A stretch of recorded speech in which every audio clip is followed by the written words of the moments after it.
મંગળવારે ઓસ્ટ્રિયાના ગ્રાઝમાં એક સ્કૂલમાં ગોળીબાર, ઓછામાં ઓછા 11 લોકોના મોત થયા છે. સ્થાનિક પોલીસ અધિકારીઓએ જણાવ્યું હતું કે ગોળીબાર કરનાર વ્યક્તિ 2 વર્ગમાં ઘૂસી ગયો હતો અને આ મૃત્યુ પામેલો હતો. ફાયરિંગનો ભોગ બનેલા લોકો અધિકારીઓ, શિક્ષકો અને અન્ય લોકો પણ સામેલ છે.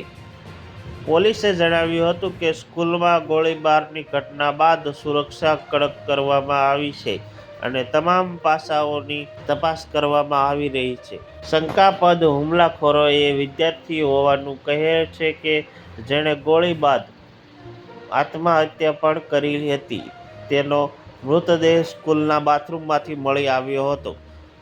ઓસ્ટ્રિયન ગૃહ મંત્રાલયે આ ઘટના પર દુઃખ વ્યક્ત કર્યું છે અને કહ્યું છે કે ગ્રેજ્યુએટ ફેડરલ અપર સેકન્ડરી સ્કૂલમાં થયેલા હુમલામાં ઘણા લોકો માર્યા ગયા છે. હાલમાં પોલીસ આ કેસમાં કાર્યવાહી કરે છે. સ્થાનિક મીડિયા મૃત્યુનો આંકડો 11 બનાવ્યો છે, પરંતુ મંત્રાલયે હજુ સુધી મૃતકોની સંખ્યા વિશે સત્તાવાર માહિતી આપી નથી. આ ફાયરિંગ ઘટના શા માટે કરવામાં આવી તે અંગે પણ હજુ સુધી માહિતી આપવામાં આવી નથી. ગ્રાઝ શહેરના મેયર એલ્કે કાહરે એબીસી સાથે વાત કરતા આ ઘટનાને ભયંકર દુઃખદ ગણાવી છે.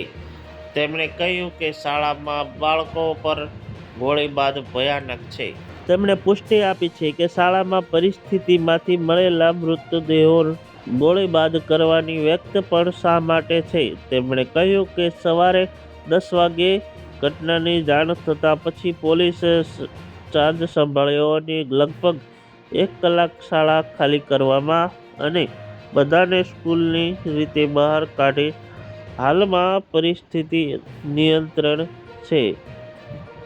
ઓસ્ટ્રિયાના દક્ષિણ પૂર્વ સ્થિત ગ્રાઝ દેશનું બીજું સૌથી મોટું શહેર છે.